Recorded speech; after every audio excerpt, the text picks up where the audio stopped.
Atos 17, a partir do verso 16. Enquanto Paulo os esperava em Atenas, o seu espírito se agitava em si mesmo, vendo aquela cidade tão entregue à idolatria, de sorte que disputava na sinagoga com os judeus e religiosos, e todos os dias na praça com aqueles que se apresentavam. E alguns dos filósofos epicureus e estoicos contendiam com ele, e uns diziam: o que é que quer dizer este tagarela? Outros, parece que é pregador de deuses estranhos, porque ele lhes anunciava Jesus e a ressurreição. E tomando-o, levaram ao Areópago, dizendo: poderemos nós saber que nova doutrina é essa que você fala? Pois coisas estranhas nos trazes aos ouvidos. Queremos, pois, saber o que vem a ser isto. Pois todos os atenienses e estrangeiros residentes de nenhuma outra coisa se ocupavam, senão de dizer e ouvir alguma novidade. E estando Paulo no meio do Areópago, disse: homens atenienses, em tudo vos vejo como sendo tão supersticiosos. Porque passando eu e vendo os vossos santuários, achei também o altar em que estava escrito: ao Deus desconhecido. Esse, pois, que vós honrais, não o conhecendo, é o que eu vos anuncio. O Deus que fez o mundo e tudo o que nele há, sendo o Senhor do céu e da terra, não habita em templos feitos por mãos de homens, nem tampouco é servido por mãos de homens, como se necessitando de alguma coisa, pois ele mesmo é quem dá a todos a vida, a respiração e todas as coisas. E de um só sangue fez toda a geração dos homens, para habitar sobre a face da terra, determinando os tempos já dantes ordenados e os limites da sua habitação, para que buscassem ao Senhor, se porventura tateando pudessem achar, ainda que ele não está longe de cada um de nós, porque nele vivemos e nos movemos e existimos, como também alguns dos vossos poetas disseram, pois somos também sua geração. Sendo nós, pois, geração de Deus, não havemos de cuidar que a divindade seja semelhante ao ouro ou à prata, ou à pedra esculpida por artifício e imaginação dos homens. Mas Deus, não tendo em conta os tempos da ignorância, ordena agora a todos os homens e em todo lugar que se arrependam. Porquanto tem determinado um dia em que sua justiça há de julgar o mundo por meio do homem que destinou, e disso deu certeza a todos, ressuscitando-o dentre os mortos. Amém. Haveria muita coisa para falar desse texto, sem dúvida, e muita coisa para compartilhar acerca daquele que Paulo chama de o agnostoteó, o Deus que era desconhecido de muita gente. Ele faz nesse discurso uma abordagem, sem dúvida, meio teológica, meio filosófica, mas há três características de Deus que Paulo parece querer apresentar aqui, e dessas três afirmações, a primeira delas, que tem a ver com a nossa adoração hoje, é de chamar a Deus como o Deus criador dos céus e da terra. Paulo diz no verso 23 e 24: esse que vocês honram sem conhecer, não conhecendo, é justamente quem eu vos anuncio, o Deus que fez o mundo e tudo o que nele há, sendo ele o Senhor dos céus e da terra. Agora deixa eu dizer algo que toca o meu coração e que acho que deveria tocar o seu, se você é um verdadeiro cristão. Nós costumamos cantar canções e falar nas nossas orações, em abertura das nossas preces: ó Deus, Criador dos céus e da terra. A gente canta louvores como tu és soberano, criastes os céus e a terra. E é bonito ter palavras de declaração de Deus como Criador. No entanto, esta era justamente uma das questões mais pertinentes na filosofia grega. Quem é que criou tudo isso? Quem é que deu origem à vida ou ao universo? Os atenienses acreditavam em muitos deuses, não creiam vocês que eles não tinham deuses? Há um autor romano chamado Petrônio que diz que era mais fácil se deparar, cruzar com um deus pelas ruas de Atenas do que encontrar um homem, porque para todos os lugares que se olhava havia um Deus. E os deuses eram diferenciados, era Deus do sol, Deus da terra, Deus da lua, Deus da alegria, Deus da tristeza, Dionísio, Deus do vinho, Deus da bebida, Deus da fertilidade, Deus da sexualidade, era Deus para todos os lados. O panteão grego tinha mais de 30 mil deuses nessa época de Paulo. Ele olha e vê deuses para todo lugar, por isso o texto diz que ele olha e diz: senhores atenienses, eu vejo que vocês são muitíssimos religiosos e extremamente supersticiosos, há Deus para tudo para vocês. E os gregos tinham tão medo de ofender os deuses que inclusive tinha um nicho na parede com essa descrição, não tinha nenhuma imagem, só um buraco ao Deus desconhecido, porque eles pensavam, vai que tem algum Deus que a gente não mencionou e ofende, vamos colocar aí ao Deus desconhecido. Se alguém reclamar o título, a gente fala, esse era do Senhor, está aqui, ó. Era para o Senhor mesmo que a gente guardou, estava só esperando o Senhor se manifestar. Paulo, na estratégia, olha lá e fala, senhores atenienses, esse que vós adorais, a quem vós chamais de agnostoteó, o Deus desconhecido, é o Deus que eu vos anuncio. E é esse o Criador dos céus e da terra. O Senhor que fez todas as coisas, onde nós subsistimos, é nele que vivemos, somos sua geração. E com isso que Paulo estava fazendo, não era apenas dialogando com o estoicismo daquela época, porque o estoicismo falava que havia um Criador, eles não sabiam qual deles eram. Era uma força impessoal, eles chamavam de logos, mas não tem nada a ver com o logos bíblico. Eles diziam, tem alguma força que criou esse universo. Por outro lado, o epicureísmo, ou seja, a doutrina de Epicuro, dizia que esses deuses existiam, mas eles eram completamente indiferentes à humanidade, eles não estavam nem aí. Então vem Paulo agora e diz assim, diante de todos os pensadores, não, senhores atenienses, há um Deus que criou os céus e a terra, e Ele é aquele que fez esse projeto, é Ele que desenhou esse mundo não é fruto do acaso.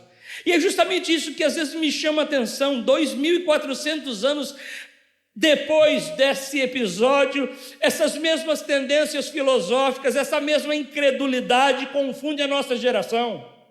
2 anos e 400 depois, o mundo moderno, com todo esse seu orgulho científico, ainda propaga ideias como o evolucionismo, o darwinismo, dizendo que o mundo é fruto de uma evolução, de uma geração espontânea, de que o mundo é simplesmente resultado do Big Bang, ou simplesmente da inflação cósmica.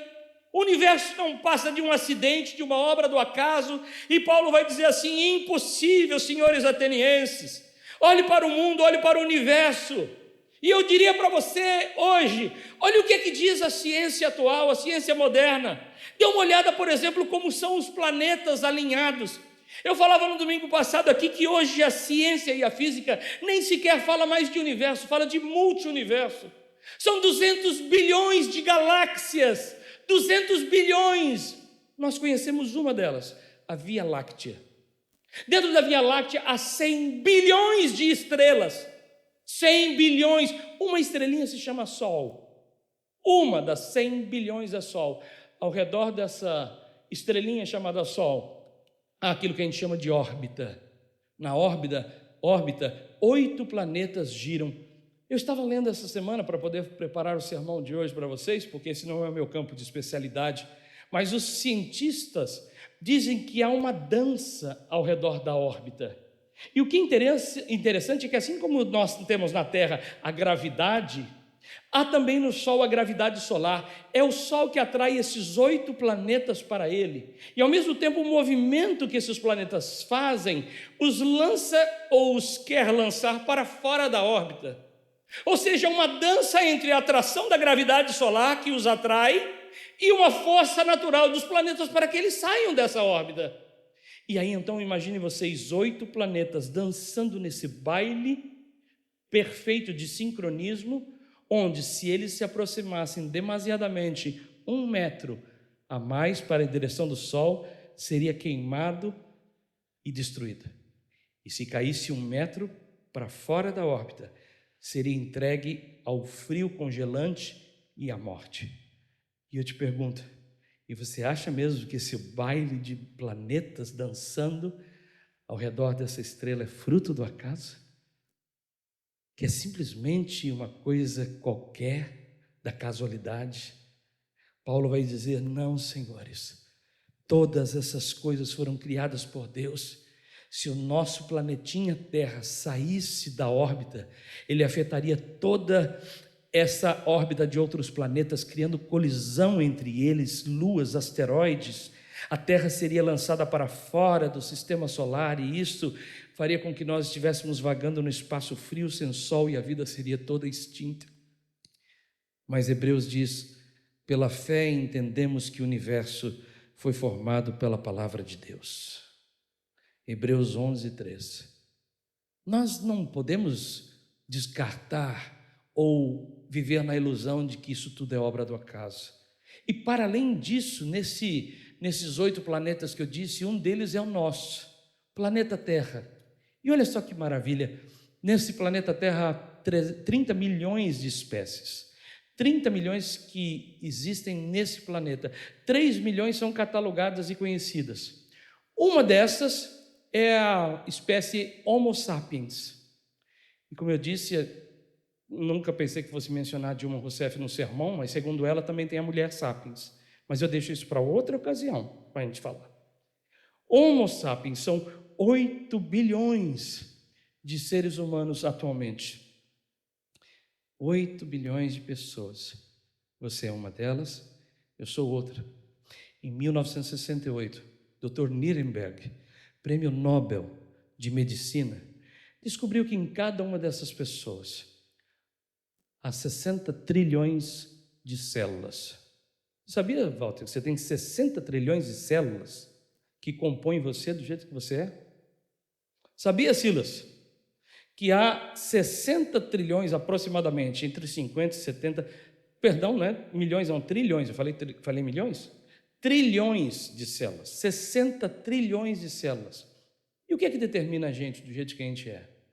Um tal de DNA, código genético do Dr. Nirenberg, analisou o DNA de cada um de nós. Dentro de cada célula há um DNA, uma fita que, se fosse esticada, teriam 2 metros, cada DNA nosso. Você imagine que agora há 60 trilhões de células, cada uma delas tem um DNA, onde contém, num pontinho 10 vezes menor do que o nosso fio de cabelo, que esse é o tamanho que se dá a um DNA, 6 micrômetros, ou seja, 6 milésimos de 1 milímetro. O nosso cabelo tem 10 vezes mais fino. Ali está toda a informação da vida. Tudo aquilo que a Maria seria, cor do cabelo, altura, os olhos, a sobrancelha, a unha, a pele, tudo que determina você do jeito que você é, está nisso daqui. Sabe o que dizem os cientistas também acerca do nosso DNA? Que se fossem tomados a informação do nosso DNA, dessa fita métrica, que é de quase 2 metros cada uma, e multiplicado pelo número de 60 trilhões que nós temos, daria para dar a volta à informação sua, de quem você é, e aquilo que você é como pessoa, corpo, altura, cor do cabelo. Essa fita teria 200 bilhões de quilômetros, daria para dar a volta nesse mundo todo dos planetas. Aí eu te pergunto, e você acha mesmo que você é fruto do acaso? Que o que você é, essa complexidade absurda de 3 bilhões de pares de bases em cada célula, é fruto do acaso? Eu tive um professor, semana passada eu citei o Pondé, mas eu tive um outro professor que era o padre muito querido, padre Fernando Cardoso, e um dia ele levou na aula para a gente de filosofia da religião, falando exatamente sobre essa questão da criação do DNA. Ele falou assim: vocês estão vendo esse pacotinho de macarrão? Alguém lembra daqueles pacotinhos de macarrão que era de letrinha? De fazer sopinha de letrinha? Ele levou aquilo lá e falou assim: eu vou jogar para cima, tá bom? Abriu o pacote na frente de todo mundo e jogou o pacotinho com todas aquelas letras lá. Quando caiu, ele falou assim: qual é a chance disso aqui virar um poema do Pablo Neruda? Nenhuma. Ele falou assim: juntem vocês e joguem quantas vezes vocês quiserem para cima essas letrinhas. Vê se forma algum poema de de Fernando Pessoa. Sabe por quê? Porque para formar um poema, para formar uma obra, há uma mente inteligente por detrás dela. É impossível que o acaso forme uma bela poesia. Você pode até encontrar uma letrinha aqui ou ali, mas para formar uma coisa tão bela como a tua vida, como é esse planeta, como são os planetas do universo, é preciso acreditar que tem uma mente brilhante, uma mente que desenhou, que criou todas essas coisas. E aí eu fico pensando, a gente admira a cabeça genial de um Elon Musk, porque inventou um projeto, o SpaceX. E tem gente que quase o adora por causa de um projeto. Tem outros que falam assim, realmente é uma mente brilhante de ver o cara que inventou o primeiro carro elétrico, a primeira luz elétrica, a primeira coisa. Fale para mim, qual foi o projeto mais elaborado que você já teve? Seja um projeto de vida, um projeto de escola.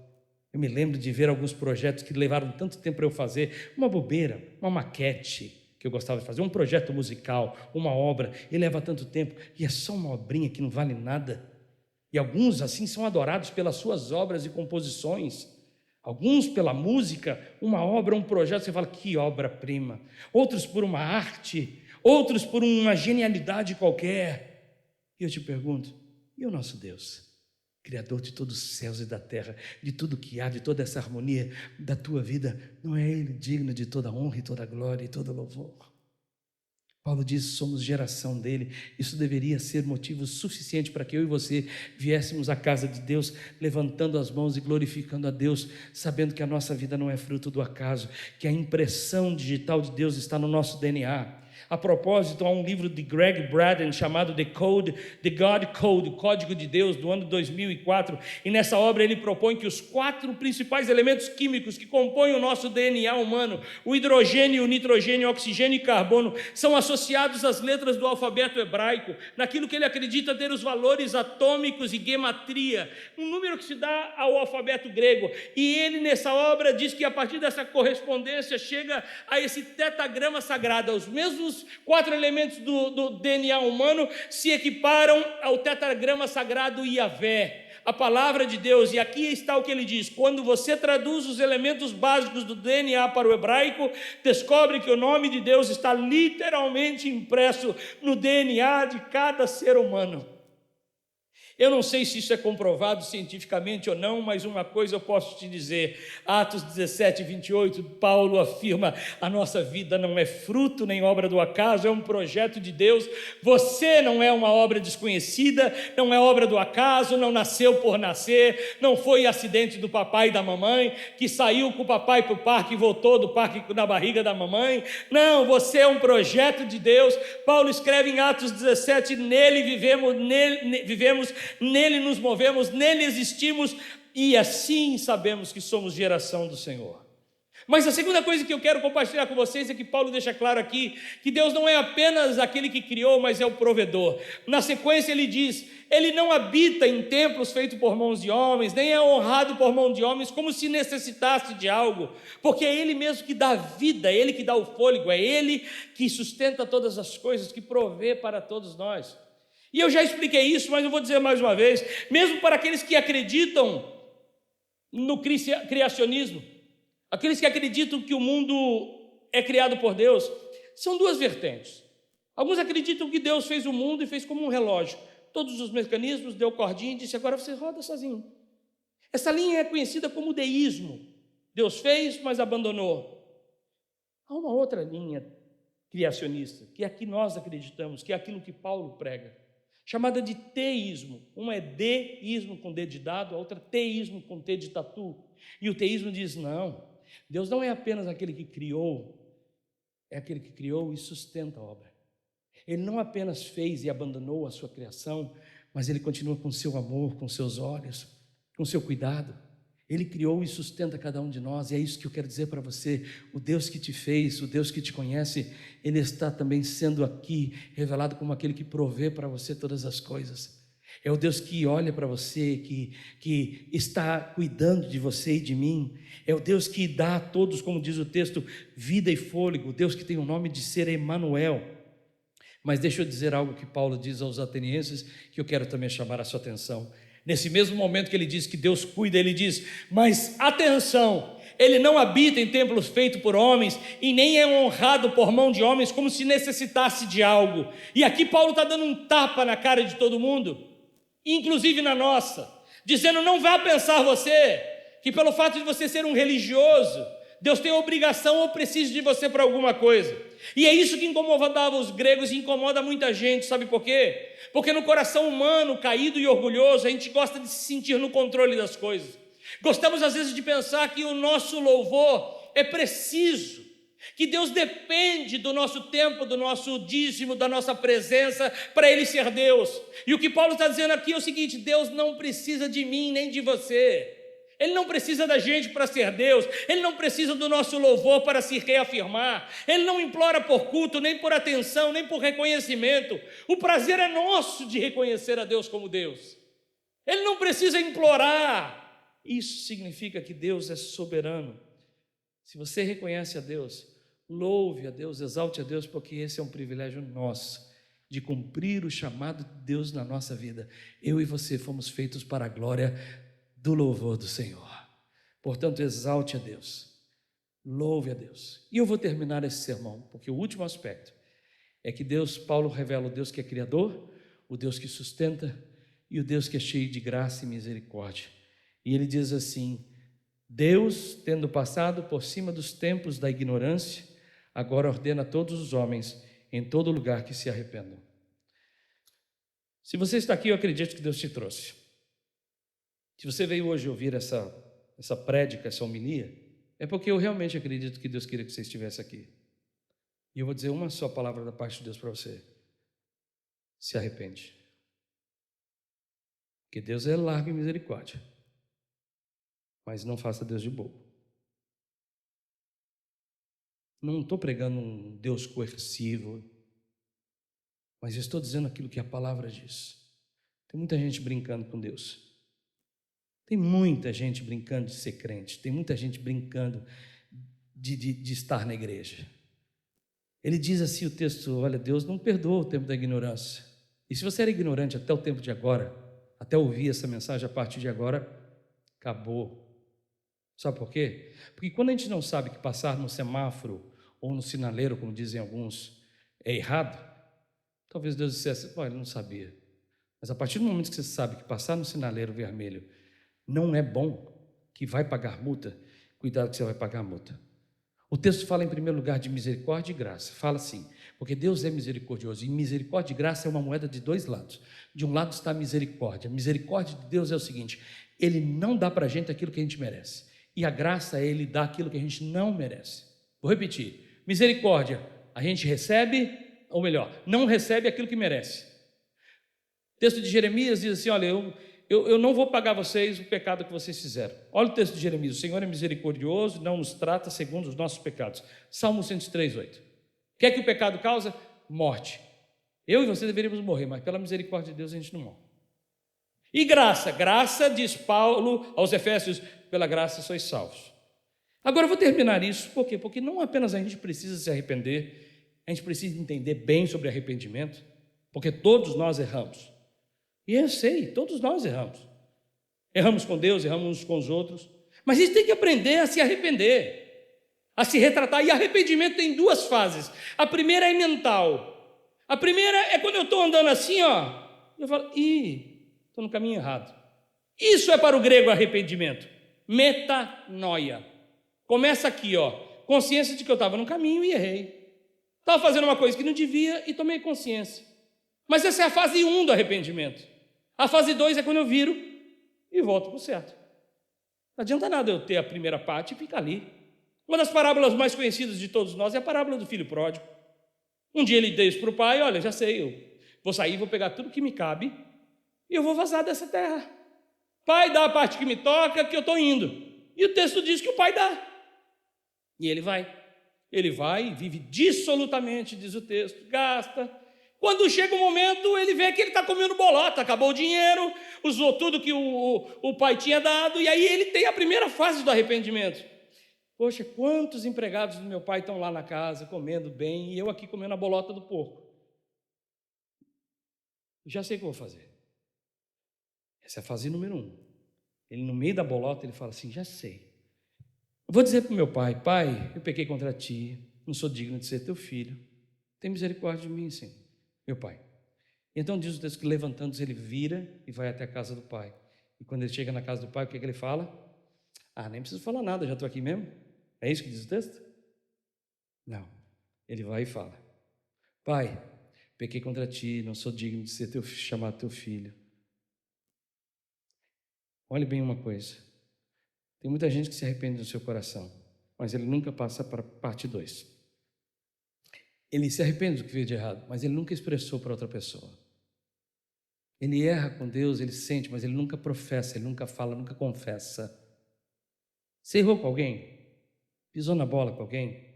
Não basta ter a primeira fase mental, tem que ter a fase prática. Tem gente que erra com outro e fala assim: não, mas aqui dentro eu já perdoei ele. Não, aqui dentro já está tudo esquecido. Que bom, mas a pessoa não vive dentro do seu coração, você tem que falar, senão ela não vai saber. Você pisou na bola, errou, agiu de má fé, teve a primeira fase, glórias a Deus, é Deus agindo em você. Mas é preciso ter a segunda fase. vá até essa pessoa, vá até Deus, confessa os teus pecados. A Bíblia diz que Deus é misericordioso. Mas sabe por que Paulo está falando? E aqui eu termino o sermão de hoje. Porque tem algo que me incomoda ainda mais. Não apenas eu preciso me arrepender, mas eu preciso ser instrumento de Deus para que outros se arrependam e sejam alcançados pela graça. Esse texto de Paulo começa com a seguinte frase: enquanto Paulo estava em Atenas esperando, o seu espírito estava agitado dentro de si, vendo toda aquela cidade entregue à idolatria. E agora eu começo a dizer para você, para concluir: será que o teu espírito se indigna de ver o que está acontecendo do seu lado ou não? Será que você tem esse mesmo espírito de ousadia, de sabedoria? Porque o que Paulo fala aqui no verso 24 é: senhores, eu não posso ficar quieto diante do que eu estou vendo. Esse que vocês estão adorando sem conhecer é aquele que eu anuncio. E ele começa a falar contra as influências daquilo que era da época dele.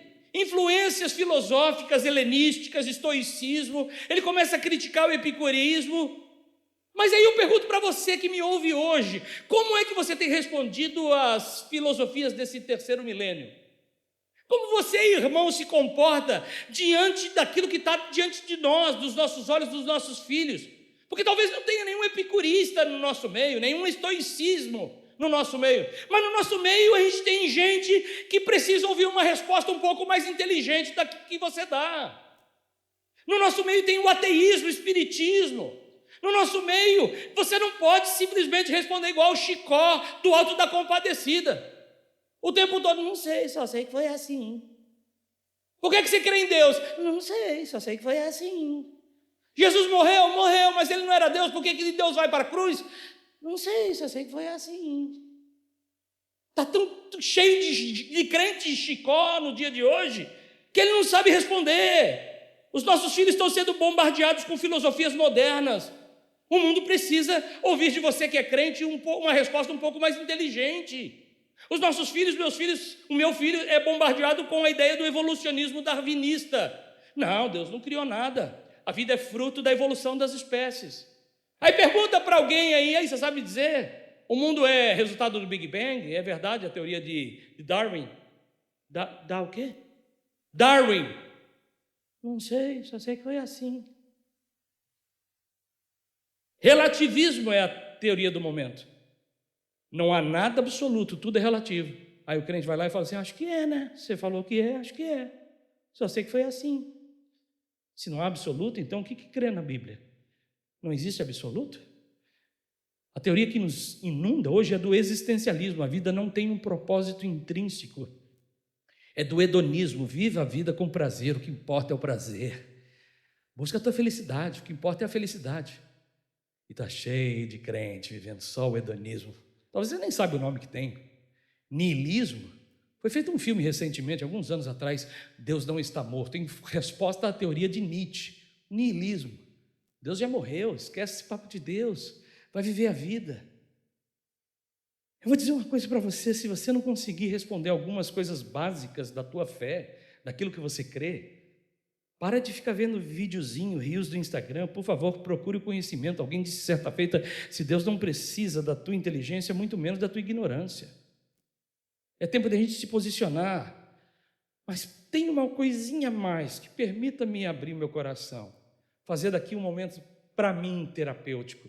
Tem algo que me incomoda ainda mais, é nesse mesmo capítulo 17 de Atos, nesse mesmo capítulo 17 que nós lemos acerca de um grupo de cristãos que estava ali em Atenas, os bereanos, na Macedônia, lá perto da Tessalônica, de onde eu mostrei.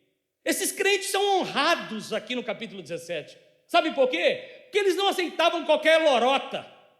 O capítulo 17 vai falar que esses caras combatiam o falso evangelho. Eles ouviam alguém e falavam: peraí, não é bem assim, não está escrito isso.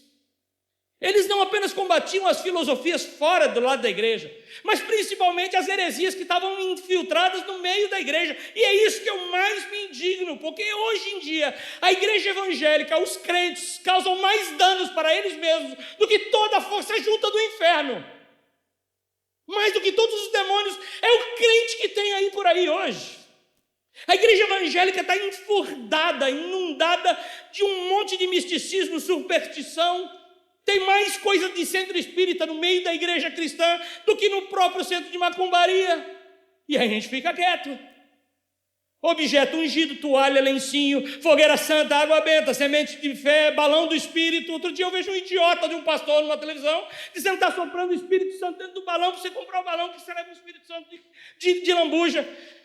Ai, meu Deus do céu, não tem como. Eu entendo o que Paulo está passando aqui no versículo. Ele se revolta. Ele se revolta de ver tudo isso. E você pensa que eu não me revolto de ver hoje um monte de pastorzinho coach, mas agrada, a igreja lota, porque tem um monte de gente que quer isso. É gente que quer consumir, quer o Deus dinheiro. Não quer o Deus que transforma a vida, quer o Deus que enche o bolso. E aí, meu amigo, é claro, vai atrás de onde mais te dá e oferece oportunidade para você ganhar. Esse que é o problema, que nós estamos vivendo um evangelho capitalista. Quem anda mais, você vai, você se vende, você se negocia. É um evangelho mercantilista, dissimulado, produto de uma teologia da prosperidade. Está assim, ó, de pastorzinho, alimentando a indústria da fé, pregando Jesus como um gênio da lâmpada, que ele tem a obrigação de satisfazer os seus desejos, e dizendo para você que o único propósito de você estar aqui nessa vida é que você seja rico. Eu não acho que Deus tem nenhum problema de você ser rico, mas esse não é o teu propósito nessa vida. O teu propósito é ser sal da terra e luz do mundo. É para isso que Ele te chamou, não para você ser rico. Pode ser rico? Pode ser. Mas o teu propósito não é esse. O meu propósito não é esse. Deus pode me dar muito, eu creio que Deus pode dar. Mas se eu negociar o evangelho, se eu conseguir barganhar, porque aqui eu tenho mais, ali eu tenho mais, cara, não dá para aceitar, não dá. Eu entendo que Paulo está dizendo, o seu espírito se revoltava, e eu me revolto quando eu olho ao meu redor, não em Grécia, não em Atenas, um evangelho tão mercantilizado, tão diluído, tão pobre, de alguém que não sabe nem falar da Bíblia. A única coisa que tem na boca é: Deus te fez como cabeça, não como cauda. Deus te fez para ganhar. Deus te colocou nessa terra, nesse lugar aqui, ó, para você lotar o bolso. Eu disse no começo, enquanto você não sabia, você não era culpado de nada. Deus não leva em conta o tempo da ignorância. Mas I'm sorry, a partir de hoje você não é mais ignorante. Um dia Deus vai pedir conta. Um dia Deus vai. Porque eu pedi um dia a Deus conhecimento. Eu pedi a Deus sabedoria. E vou te dizer, nada dói mais do que conhecimento. Porque enquanto eu não sei, eu sou ignorante, Deus não leva em conta. Mas a partir do momento que eu ouvi, assim como aconteceu em Adão e Eva, enquanto eles não comeram do conhecimento da árvore, que não era a maçãzinha, como alguns idiotas pensam, era a árvore do conhecimento do bem e do mal. Deus disse, cuidado, porque a hora que vocês conhecerem, vocês vão conhecer o bem e o mal. Se vocês comerem isso, vocês conhecem. E eu vou dizer hoje, vocês acabaram de comer o conhecimento. Conhecimento custa caro, causa dores. Porque eu nunca mais vou errar de forma inocente. Eu nunca mais vou errar ou tomar minha decisão sabendo, eu não sabia. Paulo diz, esse que vocês não conhecem, eu vos anuncio. Porque é esse mesmo que morreu e ressuscitou. E eu vou continuar. Esse mesmo que morreu e ressuscitou um dia vai chamar cada um de nós para que a gente preste contas. E no dia do juízo final, diz a Bíblia, ele vai dizer, fulano de tal, pesado fostes e achados em falta, apartai-vos de mim para o fogo eterno. Outro ele vai dizer, as tuas obras resplandecem, não se queimaram. Vinde benditos para o céu que tenho separado para você. Vem comigo. Tem uma coisa que eu tenho convicção. Posso estar errado, mas acho que nenhum de nós estará aqui daqui 100 anos nessa terra. Nenhum de nós vai chegar vivo nos próximos 100 anos. Então eu deixo você com uma pergunta antes de você sentar à mesa do Senhor. Havia um jovem na Bíblia com quem Jesus se encontra. Esse cara estava juntando muita grana. E Jesus olha para ele e fala assim, e aí, louco? Tudo que você tem separado, juntado, essa noite te pedirão a tua alma. E o que você tem guardado vai ficar para quem? Se Se você conseguir ouvir não a minha voz, mas a voz de Deus, eu te pergunto, e aí? Você tem juntado, guardado, feito? Como que são as suas obras diante de Deus? Se um dia Ele provar, vai brilhar ou vai queimar como palha?